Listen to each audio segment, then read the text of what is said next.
They burned everything I had worked for. My farm, my legacy, my dreams, reducing years of hard work to ash in a single, calculated moment. But what the HOA didn't know was that their biggest mistake wasn't torching my land. It was leaving behind a single, critical legal document that would become the key to my ultimate revenge. Would they survive the storm they were about to unleash? Comment below where you're watching from. The morning I found the first letter from the HOA, stuffed in my mailbox, was the day everything started to fall apart. I remember it clearly. The sun was warm on my back as I collected fresh eggs from my hens. Their soft clucking always made me smile. Those chickens were like family to me after 5 years on my small farm. My 6 acres of heaven sat just outside Pine Creek city limits. I grew the juiciest tomatoes you've ever tasted, kept 15 happy chickens, and even had 2 goats that helped keep the grass trimmed. My grandpa left me this land when he passed, and I turned it into the farm of my dreams. The kind of place where fireflies dance at dusk and the air smells like fresh earth. I was here first. That's the important part. My farm existed long before the fancy houses of Oak Ridge Estates started popping up next door 3 years ago. These giant homes with perfect lawns and matching mailboxes didn't fit with my weathered barn and veggie gardens, but we all got along fine at first, until Karen Whitfield moved in. "Is that your rooster making that awful racket at 5 a.m.? Those were the first words Karen ever said to me. No hello, no introduction.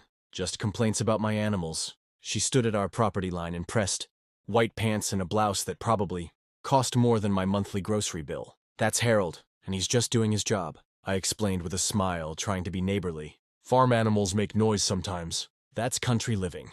Karen's lips pinched together like she'd tasted something sour. "This isn't the country anymore. This is Oak Ridge Estates, and we have standards." I wiped my dirty hands on my jeans and tried reason. "Actually, my property isn't part of Oak Ridge. I was here before your development even broke ground. Different zoning laws apply to my land." She squinted at my chicken coop, my vegetable garden, and the small pile of compost near the fence. "We'll see about that. I'm on the HOA board now, and we don't allow unsightly farm activities to lower our property values." I should have taken her more seriously. I really should have. The letters started coming weekly after that. Official-looking papers with the Oak Ridge Estates logo at the top, listing violations on my property. Too many chickens, unsightly garden equipment, improper fencing. Each one threatened fines that I had no obligation to pay since I wasn't part of their HOA. I kept every letter in a folder, just in case. Something told me I might need them someday. Then came the complaints about smells. My compost pile sat far from any houses, but Karen insisted it was ruining her backyard experience. She called city officials about my goats. She photographed my property from the road, pointing at chicken feathers that dared float over the property line. My other neighbors from Oak Ridge started acting strange too. People who used to wave now looked away when driving past. Mrs. Gonzalez, who'd always bought eggs from me, stopped coming by. Only Lisa Martinez still smiled and chatted when she walked her dog past my place in the evenings. "Don't take it personally," Lisa told me one day, leaning on my fence. "Karen's been showing pictures of your farm at HOA meetings, saying it's a health hazard. Some people believe her, but others think she's just being difficult." "Can she really do anything?" I asked. "My property isn't even part of Oak Ridge." Lisa looked worried. "Just be careful. Karen's husband is friends with someone on the county zoning board. She's been talking about getting the boundaries redrawn." I didn't sleep well that night, or many nights after. The worst part was I couldn't stay and fight. My mother's health had been failing for months, and she needed me. Every year I spent 2 weeks helping her after her treatments, staying at her house 3 hours away. I couldn't cancel this trip. She had no one else. The day before I left, I spotted Karen and 3 men in suits walking along my property line. They carried clipboards and pointed at different areas of my farm. When they saw me watching, Karen smiled. Not a friendly smile, but the kind that makes your stomach twist with worry. That evening, as I packed my bags, I took extra precautions. I asked my friend Miguel to check on my animals daily. I installed 2 security cameras, pointing at the property line and the main areas of the farm. I even called the sheriff's office to let them know I'd be away and had concerns about trespassing. "Don't worry so much," Miguel said as he helped me load my truck the next morning. "What's the worst that could happen in 2 weeks?" As I drove away, I glanced in my rearview mirror. Karen stood at the edge of her driveway, phone in hand, watching me leave. The sun glinted off something in her garage. What looked like large red containers lined up against the wall. If only I'd turned around right then. If only I'd stayed. But my mother needed me, and I had no idea that those 2 weeks away would cost me everything I loved. What would be waiting for me when I returned? I knew something was wrong the second I turned onto my road. The sky looked dirty, like someone had smudged it with a giant pencil. And that smell, like a huge campfire, but worse. Much worse. My stomach dropped as I pushed my old truck to go faster. The closer I got to home, the stronger the burnt smell became. I gripped the steering wheel so hard my knuckles turned white. No, no, no, I whispered, praying I was wrong. I wasn't. When my farm came into view, I slammed on the brakes so hard my truck skidded. I couldn't believe what I was seeing. The beautiful garden I had planted seed by seed, gone. The chicken coop I had built with my own 2 hands, destroyed. My small red barn where I kept all my tools and feed, nothing but a black skeleton against the sky. Everything was gone. Just piles of ash and smoking wood, where my life's work had stood. Just 2 weeks ago, I jumped out of my truck, leaving the door wide open, and ran toward what used to be my chicken coop. The smell of smoke burned my nose and throat. Henrietta? Cluck? Ruby? I called out, hoping by some miracle my chickens had escaped. Only silence answered me. I fell to my knees in the warm ashes, my jeans getting dirty and wet. 5 years of hard work, of waking up at sunrise and working until my muscles ached, all gone. The vegetable stands where local families would come to buy fresh produce, burned to the ground. The special area where I grew flowers for the farmer's market, nothing but dirt and ash. My house still stood at the edge of the property, untouched by the fire. But what good was a house when everything that made this place a home was destroyed? I heard the crunch of tires on my gravel driveway. A shiny white SUV that looked like it had never seen a speck of dirt pulled up. Out stepped Karen Whitfield, wearing spotless white pants and a blue blouse that probably cost more than my monthly feed bill. She didn't look sad or shocked. In fact, was that a tiny smile on her face? Behind her came a balding man in what looked like an expensive suit, carrying a leather folder under his arm. He walked with the confidence of someone used to getting his way. Well, well, Karen said, looking around at the destruction with what seemed like satisfaction. Looks like the farm problem has been taken care of. I couldn't believe what I was hearing. What do you mean taken care of? This is my property, my life! My voice broke as I gestured to the ruins around me. The man cleared his throat and stepped forward. Allow me to introduce myself. I'm Gerald Thompson, president of the Oak Ridge Estates Homeowners Association. He didn't offer to shake my ash-covered hand. While you were away, we held an emergency meeting about the situation your farm was creating for our community. Situation? I repeated, not understanding. Karen jumped in. The smell, the noise, the unsightly view. Do you know how much my property value drops just by being next to this? She waved her manicured hand at what used to be my farm.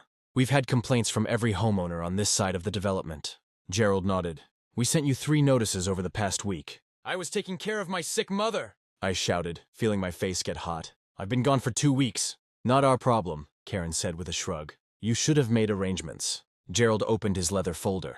According to HOA Bylaw 47B, after 3 unanswered notices, we have the right to take action to remedy any situation that affects the community, standards and property values. You have no right to touch my farm, I screamed, my whole body shaking. This land isn't even part of your development. I was here first.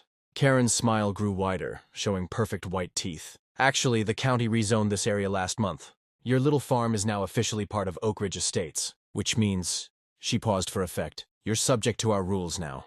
I felt like I'd been punched in the stomach. Could this possibly be true? I'd never received any notice about rezoning. So you burned down my farm? You killed my animals? I could barely get the words out. That's illegal. That's criminal! Gerald adjusted his tie. We hired a contractor to remove the violations. The chicken coop, compost piles, and non-approved structures. If things got out of hand, he shrugged. Perhaps the dry conditions contributed to the spread.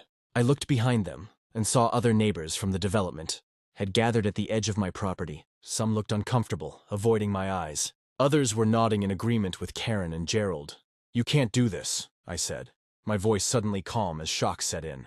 I'll call the police. Go ahead, Karen said. We have all the paperwork. We followed the rules. I started to say something else when a glint of metal caught my eye. Through the ashes near what used to be the edge of my garden, I could see my property survey marker. The one the county had placed years ago when I first bought the land. It was still firmly planted where it had always been, untouched by the fire. A tiny spark of hope flickered inside me. If the marker was still there, in its original spot, then maybe, I think you should leave now, I said quietly, not wanting them to see what I'd noticed. Karen laughed. Or what? You'll sick your chickens on us? Oh wait, you can't. Something inside me snapped. I stood up straight, looked her directly in the eyes and said, You've made a huge mistake. Karen, and you're going to regret it. For just a second, I saw uncertainty flash across her face. Then Gerald put his hand on her arm and guided her back toward the SUV. We'll give you some time to process this. You have 30 days to bring the rest of your property into compliance with HOA standards. The rulebook is in your mailbox. As they drove away, I watched the other neighbors drift back to their perfect houses with their perfect lawns, all except one woman who hesitated, looking back at me with what seemed like genuine sadness in her eyes. I turned away and looked again at that survey marker glinting in the sun. Something wasn't adding up about this rezoning story, and I was going to figure out what it was, even if it was the last thing I did. The smell of smoke still clung to my clothes as I sat surrounded by papers in my living room. My eyes burned from crying and lack of sleep. 3 days had passed since I found my beloved farm in ashes. 3 days of anger and heartbreak that kept me awake, searching for answers. They can't just burn down someone's property and get away with it, I whispered to myself, flipping through another county zoning document. My fingers trembled as I reached for my coffee mug, my 5th cup today. Something caught my eye on page 43 of the county records. I leaned closer, heart racing. The boundary line. The recent rezoning that Karen mentioned didn't include my entire property. I jumped up, knocking papers everywhere, and ran to my garage where I kept my original property survey.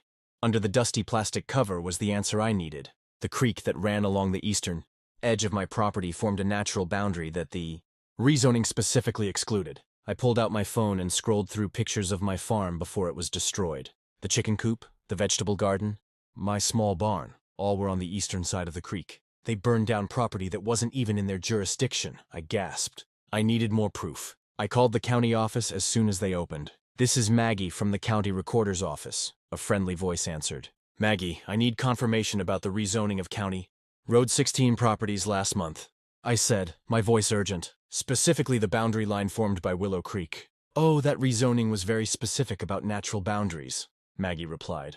Let me email you the official maps right now. Within minutes, my printer hummed to life with official county maps showing exactly what I suspected. The HOA had no authority over my farm.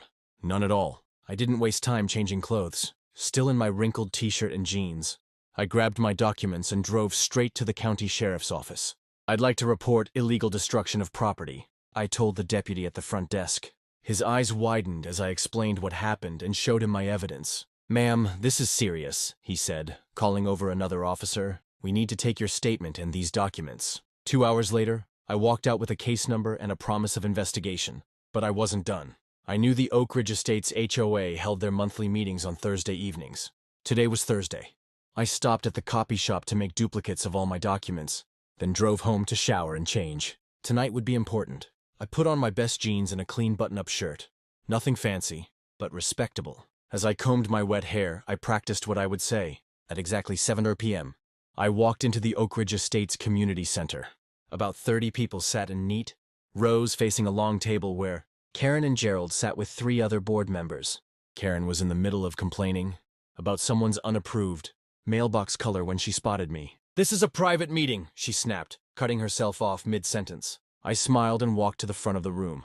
Actually, as a property owner affected by HOA decisions, I have the right to attend. Gerald cleared his throat. We'll hear from non-members at the end of the meeting.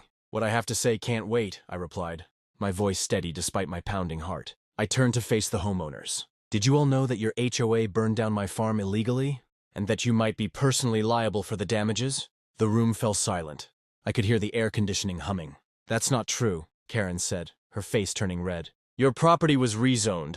Only partially, I interrupted, pulling out my maps. I unfolded them on an empty chair in the front row. The official county rezoning specifically excludes the eastern portion of my property, where the creek forms a natural boundary. Everything east of the creek, which included my chicken coop, garden, and barn, remained outside your HOA jurisdiction. People began to murmur. One man in a blue polo shirt stood up to look at my maps. Gerald's face paled as he examined the documents. We followed the zoning maps provided to us. I pulled out another paper. This hand-drawn map, the one with Karen's signature on it? This isn't an official document. It's completely wrong. The murmurs grew louder. A woman in the 3rd row stood up. Lisa Martinez, who lived 3 houses down from Karen and always waved when passing my property. Gerald, did you actually verify the boundaries before authorizing this? She demanded. Of course he did. Karen jumped to her feet, her designer bracelet jangling. That farm was disgusting. Chickens making noise at all hours, that horrible compost smell. It was bringing down our property values. Property values don't override the law, I said calmly. And speaking of law, I filed a police report today. Your actions constitute illegal destruction of private property, criminal trespass, and animal cruelty for the chickens that died. You can't prove we did anything, Karen shouted, but I could see fear in her eyes. I pulled out my phone and played a video I'd found on my home security system. It showed a truck with Oak Ridge Estates HOA on the door arriving at my property 3 days after I left town. The date and timestamp were clearly visible. I have more footage, I said quietly, and I've already spoken with 3 reporters who are very interested in how an HOA could make such a serious mistake. Lisa Martinez walked to the front of the room. I motioned to immediately suspend any board members involved in this decision pending investigation. Second, called out the man in the blue polo shirt. Karen's face went from red to white. You can't do this. We were protecting our community. Gerald raised his hand weakly. Perhaps we should consult our attorney before— Too late, I said. My attorney will be contacting yours tomorrow. And just so you know, she specializes in property disputes and HOA overreach. She hasn't lost a case in 6 years. I gathered my documents as the meeting erupted into arguments. Some residents were shouting at Karen. Others were asking Gerald questions he couldn't answer. I walked calmly toward the exit, but Lisa caught up with me.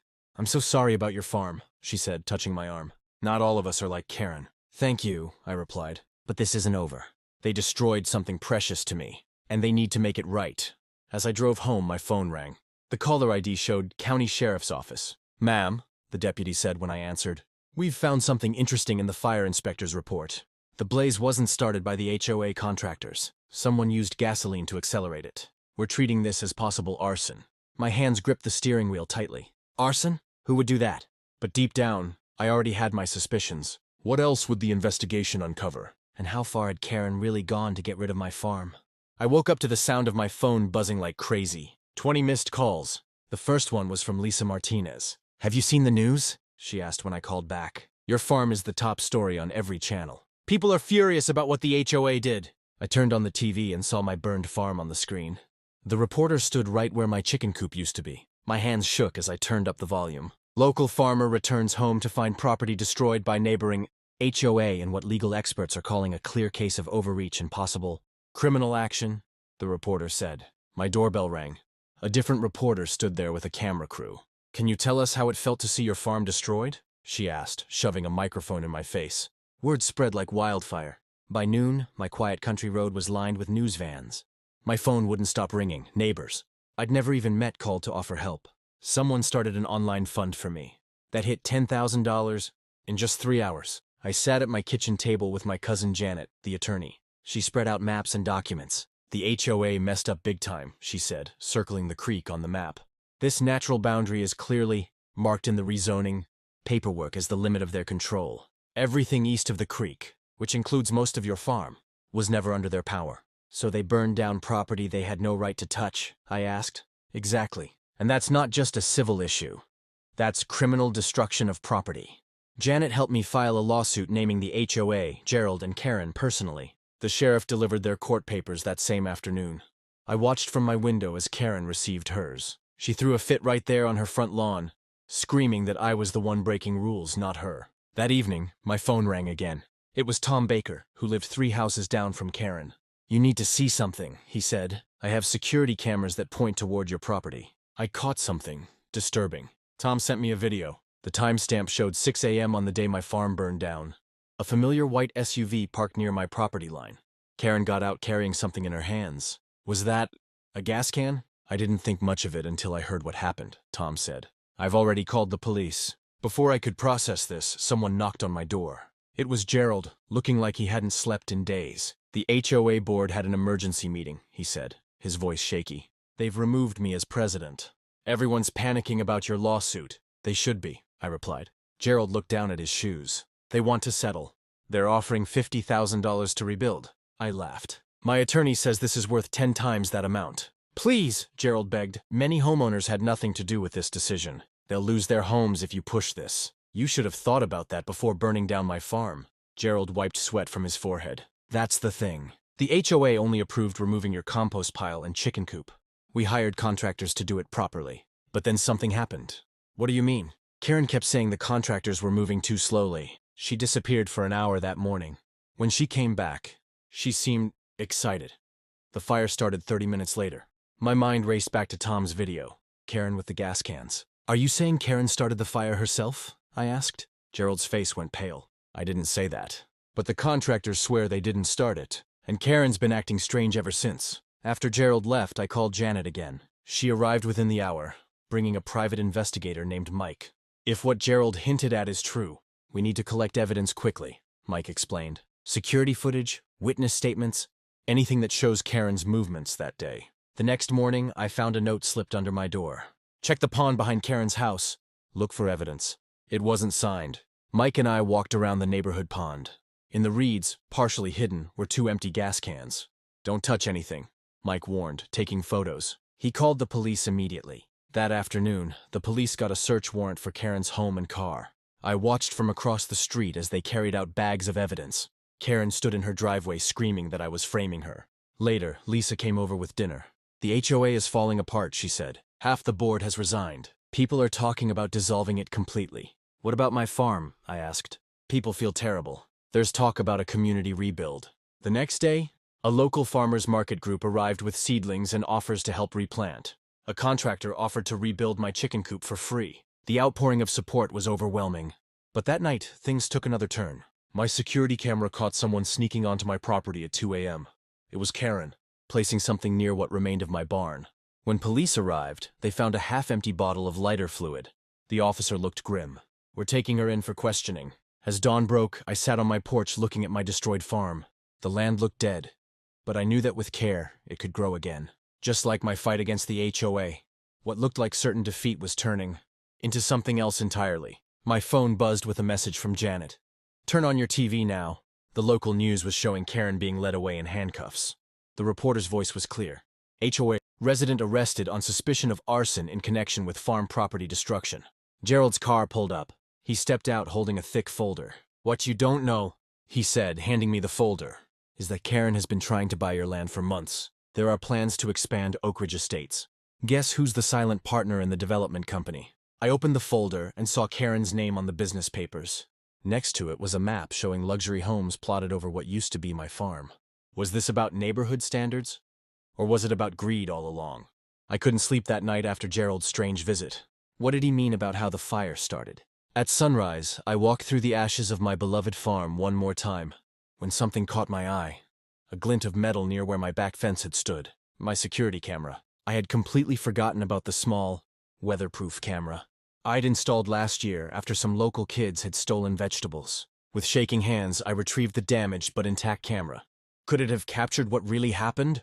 My heart pounded as I connected it to my computer. The footage made me gasp. It showed Karen arriving early that morning, before any HOA contractors. She wore gloves and carried 2 red gas cans. The video clearly showed her pouring gasoline around my chicken coop, my compost pile, and along the edge of my garden. Then she lit a match. The flames spread faster than she expected. Karen jumped back, looking scared for a moment before running to her car. 20 minutes later, a truck with Valley Landscaping arrived, the HOA's contractors. The men looked shocked at the blaze already consuming my farm, but instead of calling for help, they simply left. I called my attorney immediately. I have proof Karen deliberately set the fire herself, I said, my voice trembling with anger and relief. The HOA contractors didn't even do the damage.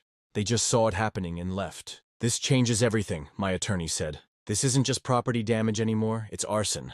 The next day, I sat across from Sheriff Davis as he reviewed the footage. His face grew darker with each passing minute. I've known you for years, he said finally. Never caused anyone trouble. But some folks just can't stand seeing others live differently. He shook his head. I'll be paying Ms. Whitfield a visit today. Word spread through town like wildfire. Within hours, my phone was ringing nonstop. Local news vans parked outside what remained of my farm. I agreed to one interview, standing tall among the ruins as I explained how my property hadn't even been under HOA jurisdiction. I just want justice, I said into the camera, and to rebuild what was taken from me. That evening, I watched from my kitchen window as police cars pulled up to Karen's house. They led her out in handcuffs, while neighbors gathered on their perfect lawns to watch. Her face was red with anger until she spotted the news. Cameras. Then she ducked her head and hurried into the police car. The next weeks passed in a blur of lawyers' offices and courtrooms. The evidence against Karen was overwhelming. Not only did I have the video, but her own text messages to Gerald revealed her plan. I'll take care of the farm problem before the contractors arrive. They'll just think it was part of the cleanup. In court, Karen's fancy lawyer tried to defend her. My client was simply trying to enforce community standards that she believed applied to this property. The judge peered over her glasses. By committing arson? Standards that didn't even legally apply to this land? When Karen took the stand, her true colors showed through. That farm was disgusting, she shouted. My property values were dropping every day. Someone had to do something. The jury took less than 2 hours to find her guilty. My lawsuit against the HOA proceeded separately. With Karen's criminal conviction, they knew they couldn't win and offered to settle. But I didn't want just any settlement. I want enough to rebuild everything I lost, I told my attorney. Plus, I wanted in writing that my land will never fall under their control, no matter what rezoning happens in the future. The HOA board members looked pale when they signed the agreement. The amount they paid would increase everyone's HOA fees for years to come. Gerald approached me after the signing. For what it's worth, I'm sorry, he said quietly. I should have checked the boundaries myself instead of trusting Karen's word. Rebuilding took months. I started with the chicken coop, bigger and safer than before. Then came a new greenhouse, a barn, and replanting my garden beds. Each weekend, something surprising happened. Neighbors from Oak Ridge Estates would stop by offering help.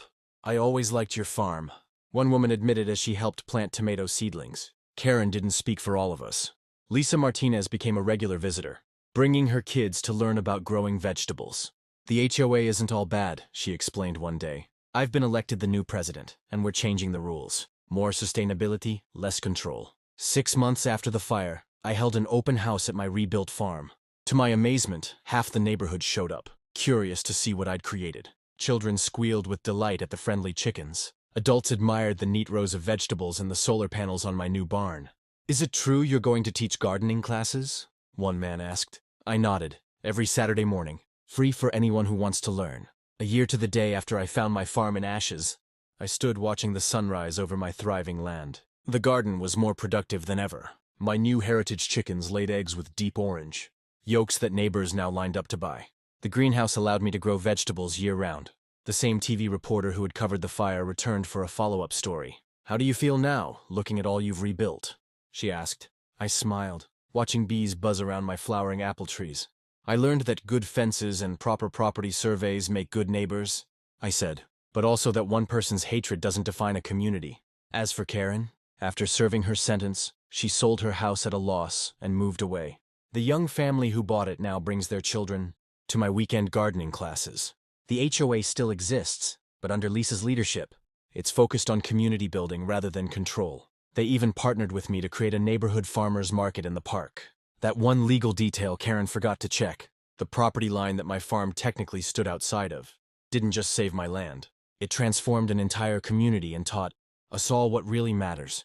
Respecting each other's right to live as we choose.